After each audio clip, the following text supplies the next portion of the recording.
It began as television business, but like all great rivalries, it turned into something much deeper, a mix of ambition, ego, betrayal, and the kind of grudges that last decades. On one side was David Letterman, the gap-toothed Indiana kid who had transformed television comedy into something weirder, sharper, and more ironic than anything Johnny Carson ever allowed on The Tonight Show. On the other side was Jay Leno, the lantern-jawed comic who had spent years pounding the pavement of American stand-up clubs, sharpening his act until it could play anywhere, to anyone in a safe but relentlessly effective rhythm. Both wanted the same throne. Carson's chair at 11:30, the crown jewel of NBC, the job that made you king of American comedy. Only one of them could have it. Johnny Carson had ruled late night for 30 years, his casual Midwestern authority and razor timing making The Tonight Show not just a program, but an institution. But by the late 80s, Carson was thinking about retiring, and NBC knew it had to plan the succession. Everyone assumed the heir apparent was David Letterman. After all, Carson loved him. Letterman had been hosting late night at 12:30 since 1982, building a cult audience of young viewers who adored his oddball sensibility, his habit of breaking the fourth wall, his ironic top 10 lists, his willingness to let things flop just to show you how weird TV could be. To Letterman, The Tonight Show was the natural next step, but NBC had another candidate waiting in the wings. Jay Leno had been Carson's guest host since 1987, filling in night after night whenever Johnny took vacations. At first, he seemed an unlikely successor. Leno was not hip like Letterman. He didn't reinvent the form. He told jokes straight down the middle, monologue after monologue, perfectly designed for the widest possible audience. But he was also a workhorse. He lived for stand-up. He had no hobbies other than his cars and his endless gigs. And most importantly, when he guest hosted for Carson, the ratings didn't dip. Sometimes they even matched Johnny.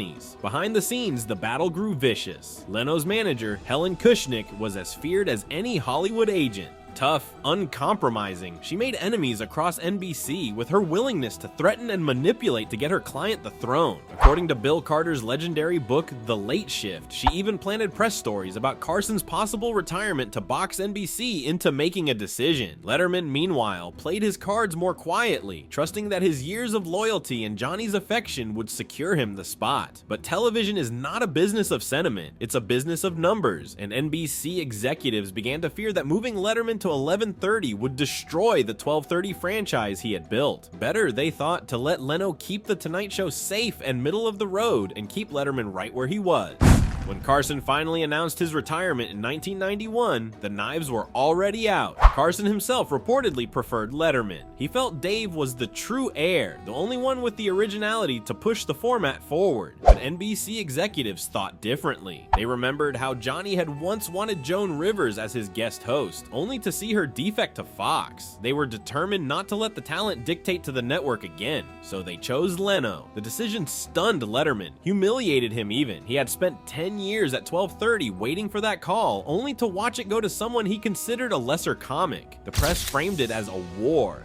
Letterman and Leno were suddenly late nights Hatfields and McCoys. The Late Shift captured every detail of the backstage betrayals, the phone calls, the leaks, the executives choosing sides. HBO even turned the book into a film, with actors playing Letterman as a neurotic genius and Leno as a calculating striver. The public ate it up, but for the two men at the center, it was deadly serious. Letterman bolted to CBS in 1993, launching The Late Show directly opposite The Tonight Show, turning 11:30 into a nightly referendum on who was the real successor to Carson. For a time, Letterman actually won. His debut on CBS crushed Leno's ratings, and for more than a year he held the crown. But slowly, methodically, Leno clawed back. His work ethic was merciless. He obsessed over every joke, every booking, every detail. And when Hugh Grant appeared on The Tonight Show in 1995, after his arrest for soliciting a prostitute, and Leno delivered the immortal question, "What the hell were you thinking?" the audience came roaring back. From then on, Leno beat Letterman in the ratings more often than not. For years, the two men barely acknowledged each other. Publicly, they played nice when they had to, but privately, the bitterness festered. Letterman considered Leno a thief, someone who had stolen the job he deserved through backstage machinations. Leno considered Letterman a sore loser, someone who couldn't accept that the network made a business decision. Their styles could not have been more different. Letterman was quirky, intellectual, sometimes hostile to his own audience, forever toying with irony. Leno was broad, affable, unthreatening, content to deliver joke after joke. They represented two visions of late-night comedy, and their mutual contempt was as much about style as it was about the NBC throne. As the years rolled on, the feud became legend. Younger audiences grew up with it as background noise. The sense that Letterman and Leno simply hated each other, full stop. When Conan O'Brien entered the picture in the 2000s, the drama flared again, with Leno first stepping aside, then returning to reclaim The Tonight Show, humiliating Conan in the process. Letterman mocked Leno mercilessly during that saga, calling him untrustworthy, conniving, the kind of guy who steals your wallet and then helps you look for it. The description stuck, reinforced by Carter's second book, The War for Late Night. Leno, for his part, shrugged it off, insisting he was just doing what the network asked, but the reputation clung to him. The comic who wouldn't leave. Even in recent years, the rivalry lingers. When Jay Leno sat down with Graham Benzinger in 2025, he admitted that most of the criticisms about him were probably true. He was relentlessly driven, he needed approval, he played hardball behind the scenes. And yes, he knew people thought he stole Letterman's show.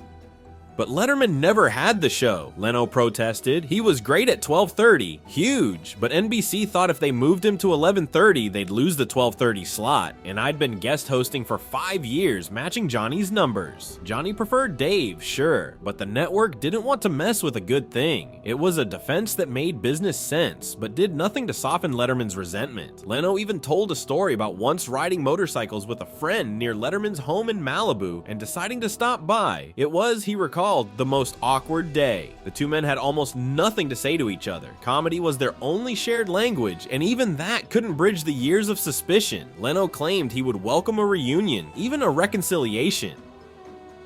Believe me, if they wanted to do something, I'd do it, he said, but I tend to get my hand bitten when I instigate those things. Letterman, for his part, has never seemed interested. He calls Leno the funniest guy he knows in moments of generosity, but he cannot let go of what happened in 1992. At its core, their hatred is not the fiery kind of rivals who duel in the open. It is the colder, deeper kind, the resentment of two men who defined each other's careers by the absence of trust. Letterman believed Leno connived his way into Carson's chair. Leno believed Letterman blamed him for a decision the network made. Both were right in their way. Both also knew that without the other, their own story would not be as dramatic. Would anyone remember Leno as vividly if he hadn't beaten Letterman? Would Letterman's cult of personality be as strong if he hadn't been the man robbed of his destiny? Their feud was the crucible in which late-night television as we know it was forged. The irony, of course, is that the audience has long since moved on. Jimmy Fallon, Stephen Colbert, Jimmy Kimmel. The new generation rules the landscape now, but the shadow of Leno versus Letterman lingers, a reminder of when late night really mattered, when two comics could wage a war that gripped the culture. To this day, if you mention one name, the other is never far behind. The feud may never officially end. Letterman may never accept an olive branch. Leno may always be the guy who got what he wanted, but at a cost. And somewhere in late night heaven, Johnny Carson is probably shaking his head, amused that the two men who fought so hard for his chair never realized that the real throne was always the audience's laughter, and that in their war for legitimacy, they both, in their own ways, won and lost.